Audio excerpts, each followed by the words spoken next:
토트넘에서 지금까지 보유했던 감독님들 누누 혹은 무린유 혹은 콘테가 보여줬던 축구와는 다른 축구를 확실히 보여주고 있고, 확실히 지금까지 우리가 토트넘을 보면서 느낀 축구와는 확실히 색깔이 다른 축구를 보여주곤 있습니다. 그리고 어떻게 보면 굉장히 공격적인 축구, 어마어마하게 공격적인 축구를 하려고 하고 있고, 셀틱에서 보여줬던 그 장면들을 그대로 가져와서 하고 있다, 이렇게 볼 수가 있어요, 여러분들. 근데 여기서 이제 중요한 건, 지금 축구하는 걸 보시면요, 완전히 점유 축구를 해요. 그래서 로메로가 여기서 이렇게 공을 잡고 있으면 우리가 지금 볼 수 있는 건 탄강가랑 로메로가 약간 이렇게 멀리 떨어져 있지 않고 꽤나 가까이 서 있습니다. 그러면서 비슈마가 요 중심에 서 있고요, 스킵이랑 처음에는 메디슨이 요런 위치들에 서 있고, 레길론이랑 뽀로가 약간 완전히 벌리기보단 요렇게 서 있어요. 그러면서 솔로몬이랑 셉시비가 완전히 벌려 있고, 해리케인이 요 자리에 서 있는 걸 볼 수 있습니다. 그러면 이제 만약에 상대가 여기서 이제 이렇게 압박을 오려고 하고 있어요. 상대가 뭐 4-3-3으로 뛴다라고 가정하에 이렇게 압박을 오려고 준비하고 있으면, 여기서 압박을 가면 뭐 비슈마 줬다가 다시 로메로가 받고, 그 다음에 탄강가한테 볼을 넘겨주면 여기서부터 이제 이들이 하고자 하는 축구가 나오기 시작하는 건데요. 어떤 느낌이냐면, 이렇게 됐을 때 뒤에 폭백 있다고 칠게요. 레길론이 이렇게 안으로 들어가요. 레길론이 안으로 싹 들어가주고 메디슨이 올라갑니다. 해리케인이 그리고 내려옵니다. 메디슨 올라가고, 스킵도 뽀로가 이렇게 안으로 들어오면서 스킵도 올라가요. 그러면서 셉셉이랑 솔로몬은 쫙 벌려 있고, 해리케인이 여기 있을 때도 있고 여기 있을 때도 있고, 요 높은 위치에 굉장히 많은 선수들이 이렇게 들어가게 되는 겁니다. 그러면 여기서 이제 비슈마라든가 레길론이라든가 이런 선수들을 통해서 결국에는 이 스루 패스를 매기고, 여기서 어떤 플레이를 가져가려고 하냐, 상대가 만약에 좁혀오게 되면은 이런 거를 솔로몬이라든가 셉세비한테 연결해서 솔로몬이 잡고 있을 때 압박을 오면 에디슨이 또 띄워주고, 그래서 상대가 끌려가면 뭐 이걸 넣어줄 때도 있고, 아니면 솔로몬이 여기서 안으로 치고 들어가면서 스팅을 한다든가, 해리케인 뛰어 들어가고 스킵 뛰어 들어가고 셉셉이 벌려 있으면 상대도 라인을 무르게 되니까 포로라든가 이제 이런 애들이 올라오면서 요 공을 받아서, 포로가 공 받아서 여기서 또다시 셉셉이한테 내주고, 그럼 셉셉이가 여기서 안으로 친 다음에 결국에는 왼발 크로스를 올려서 마무리하는 장면, 요런 장면들을 하려고 하고 있습니다. 근데 문제는 뭐냐, 이런 축구를 하기 위해서는 요 스킵 자리에서 뛰는 선수, 메디슨 자리에서 뛰는 선수들의 득점력이 엄청나게 뛰어나야 되고요. 두 번째는 요 안으로 들어오는 이 양쪽 풀백들이 들어와서 굉장히 수비형 미드필더로서의 볼을 찰 줄 아는 능력과, 그 다음에 두 번째는 상대가 카운터택을 하려고 한다던가 우리가 공을 뺏겼을 때 이 선수들의 반사신경 혹은 반응 속도가 빨라서 상대가 공격을 못하게끔 막을 수 있는 그 저지 능력이 굉장히 좋아야 돼요. 근데 그 부분에서 뽀로도 약하고요, 레길론도 약합니다. 근데 여기서 또 중요한 건, 공격이 이렇게 진행이 되면 상대도 결국 라인을 내리게 되죠, 여러분들. 이렇게 됐을 때 결국에는 비슈마, 포로, 레길론이 이렇게 자리를 잡아줘야 돼. 근데 어떻게 지금 축구하고 있냐면, 포로가 또 이렇게 나가요. 그럼 레길론은 가만히 있냐? 아니에요. 또 언더래핑을 나가죠. 그러면은 상대가 뭐 내려와 있다고 해도 결국에는 탄강가랑 로메로만 이렇게 서 있어요. 근데 둘이 또 일자로 서 있는 것도 아니라 로메로가 맨 뒤에 서 있고 탄강가는 약간 살짝 앞에 있어요. 이러면서 만약에 공 뺏기면 쭉 연결만 하는 순간 바로 로메로가 이 뒷방 맞으면서 수비해야 되는 장면이 나오는데, 로메로도 이렇게 공이 연결이 됐을 때 어떤 유형의 선수냐, 물으면서 김민재처럼 기다렸다가 툭 쳤을 때 뺏는 느낌이 아니라, 로메로는 또 이런 걸 도전하는 성격이란 말이야. 그럼 만약에 여기서 이렇게 제껴졌다 하면 탄강가가 딸려오겠죠. 그럼 탄강가는 이렇게 오다가 미끄러지는 선수야. 그러면 이렇게 패스 들어가가지고 결국에는 마무리 당하는 장면이 이번 시즌에 많이 나올 수 있는 축구를 하고 있다,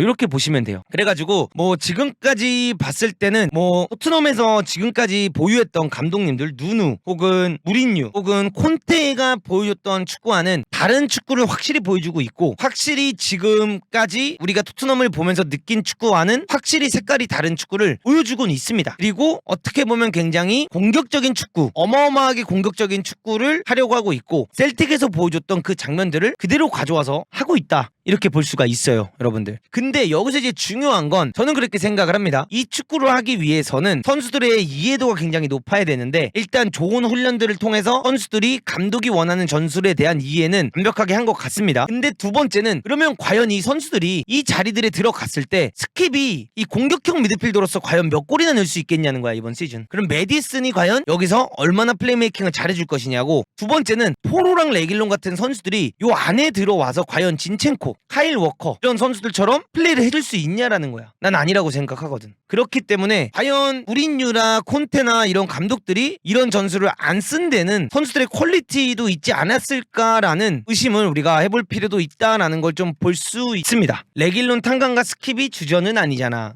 뭐 그럴 수는 있죠. 뭐 아닐 수 있죠. 근데 스킵은 작년 시즌에 어쨌든 간에 거의 반주전이었고 그 다음에 탄강가가 주전이 아니라고 하지만 여기 막상 현재 눌 선수가 없어요. 그리고 지금 여기가 다 주전 선수가 아니라고 하지만 웨스트햄도 마찬가지입니다. 지금의 토트넘을 봤을 때 손흥민과 그리고 떠날지도 모르는 해리케인을 두고 보면 결국 손케 듀오 빼고는 과연 누가 득점력을 가져가 줄 거냐, 요거를 따져봤을 때 스킵이 넣어줄 거냐, 에디슨이 해봤자 몇 골 넣겠느냐, 호이베르가 넣을 거냐, 벤탄쿠르가 넣을 거냐, 그렇다고 셉셉이가 지금 뭐 폼이 절정이냐, 이런 걸 다 따져봤을 때 득점력이 많이 없다라는 그 부분들이 과연 이 공격 축구에서 이 데브라이너라든가 균도안이라든가 뭐 베르나르도 실바, 포덴, 뭐 그릴리시, 마레즈 이런 선수들이 득점을 가져가 주면서 홀란드가 골을 넣는 거잖아요. 근데 이런 부분에서 득점을 가져갈 만한 선수가 없어 보인다. 이게 진짜 느껴지고 해리케인 입장에서는 오늘 이 두 골을 또 20분 만에 실점하면서 빨리 투엘이랑 다시 전화하고 싶지 않았을까 이런 생각이 듭니다.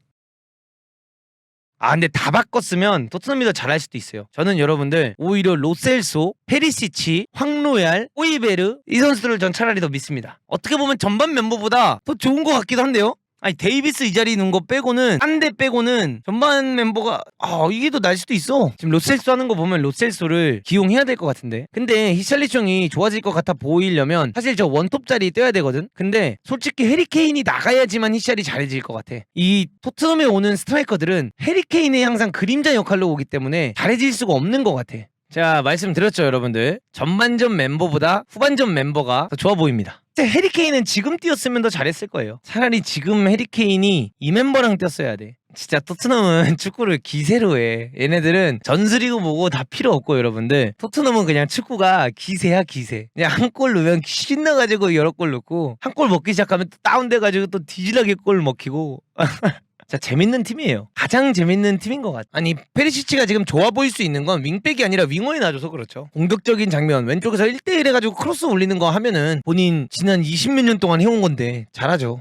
야, 왠지 이거 봐 내가 뭐라 그랬어. 결국 3대1로 지는 게 토트넘이라고 했어요, 안 했어요 내가? 여러분들, 그러니까 그냥 문도구 입중계는 믿고 보시면 되는 거예요. 이게 토트넘이지. 그렇지 좋지. 산체스 멍 때리다가 그냥 앞으로 나가고 아우 저거 진짜 저거 명불허전에 토트넘 진짜 미치게 하는 팀이라니까. 지긴 했지만 희망을 봤다. 중앙 수비수 보강, 그 다음에 손흥민 선수랑 그 해리케인을 제외하고 득점력을 가져갈 수 있는 것만 만들어낸다면 토트넘에게 희망이 보인다. 그리고 가장 중요한 건 중앙 수비수 영입이 일어나지 않는다면 토트넘은 위기를 맞이할 것 같다. 요게 조금 제가 말씀드리고 싶은 부분들입니다. 여러분들, 이 득점 문제를 빠르게 해결시키지 않는다면, 해리케인과 손흥민에게만 자꾸 기대려고 든다면 토트넘은 또다시 챔스에 못 나가는 팀이 될 거고요. 손흥민과 해리케인을 제외하고 다른 멤버들이 득점을 할 수 있는 플레이를 만들어줄 수 있어야지만, 그 선수들의 득점에 기댈 수도 있어야지만 해리케인과 손흥민이 침묵하는 날에 그 선수들을 통해서 이길 수 있는 경기들이 나오는데, 사실상 토트넘 같은 경우에는 매번 해리케인과 손흥민의 득점에만 기대고 있기 때문에 성적이 날 수 없는 부분이 세거든요. 그렇기 때문에 이렇게 히샬이 나오든 간에 로셀소가 나오든 간에 혹은 페리시치라든가 아니면 메디슨이라든가 셉셉이라든가 이런 선수들이 빠르게 좀 득점을 가져가주는 게 굉장히 중요할 것 같다라는 걸 좀 느낄 수 있고요. 오늘 경기를 보면서 조금 느낄 수 있는 거는 확실히 우도지랑 카푸가 포로랑 레길롱보다는 안정적인 느낌이 많이 났다. 이 안으로 들어와서 축구하는 부분에 있어서 우도지랑 카푸가 조금 더 안정적인 느낌이 많이 났다. 이거를 좀 말씀드리고 싶습니다. 왜냐하면 요걸로 제가 한번 설명을 해드릴게요. 약간 달랐던 게 있거든요. 전반전 전술이랑 후반전 전술이랑 약간 달랐는데, 전반전에는 레길론이랑 포로가 여기 올라가는 경우도 많고 뭐 메디슨이 이렇게 내려와서 공을 받는 경우도 있었지만, 전체적으로 느낌이 약간 얘네가 요 아래 내려와서 뛰는 느낌이 좀 더 많았어요. 얘네가 요 2선에 들어와서 이렇게 뛰고 메디슨이랑 예를 들어 스킵이 한 칸 더 올라가서 뛰는 장면들이 굉장히 많이 연출이 됐다라고 보면, 후반전에는 여기서 어떤 느낌을 줬냐면 그냥 확실하게 호이베르는 이 자리를 지켜줬고요. 그 다음에 황로얄은 약간 오른쪽에 내려와서 요런 사이에서 뛰어줬지만, 우도지는 확실하게 여기를 본인이 들어가줘서 뛰었어요. 그냥 우도지는 페리시치는 본인이 올라가 주면서 언더래핑을 나가는 역할을 굉장히 많이 해줬고, 로셀소 실질적인 공격형 미드필더가 요 자리에 내려와서 띄워주니까 어떻게 됩니까? 여기서 로셀소가 공을 받았을 때 뛰어들어가는 히샬이라든가 뛰어들어가는 뭐 우도지 때문에 뛰어들어가서 끌렸을 때 페리시치한테 쫙 나가는 볼이라든가 이런 플레이를 확실히 공격형 미드필드, 우리가 흔히 말하는 그 볼줄이 해주다 보니까 경기가 조금 더 매끄럽게 풀렸다라는 걸 볼 수 있었던 겁니다. 전반전에는 이 자리에 레길론, 이 자리에 포로가 많이 서 있었다고 치면은 후반전에는 오히려 요 자리에 로셀소가 서 있으면서 우도지가 오히려 언더래핑을 나가주고 페리시치가 요 자리에 쓰면서 플레이를 가져갔기 때문에 페리시치도 1대1을 굉장히 편하게 할 수 있었고, 페리시치가 1대1을 굉장히 편하게 하다 보니까 사실상 윙 페리시치, 오랜만에 국대 크로아티아 페리시치가 나오면서 굉장히 위협적인 정면을 많이 보여줬고요. 우도지의 굉장히 안정감이 보였던 경기다 이렇게 볼 수 있었고, 그 다음에 오른쪽은 황로얄이 조금 더 포로보다는 안정적인 느낌을 많이 줬고요. 오른쪽은 디바인이나 셉셉이나 뭐 별 볼 일 없었다 오늘 그렇게 말씀드릴 수 있을 것 같고, 사르랑 스킵, 이 사르랑 스킵의 대결은 그냥 스킵하면 될 것 같습니다. 이 둘은 그냥 비슷했다. 굉장히 비슷했고, 탄강가냐 산체스냐 이 둘의 싸움도 굉장히 핫했다.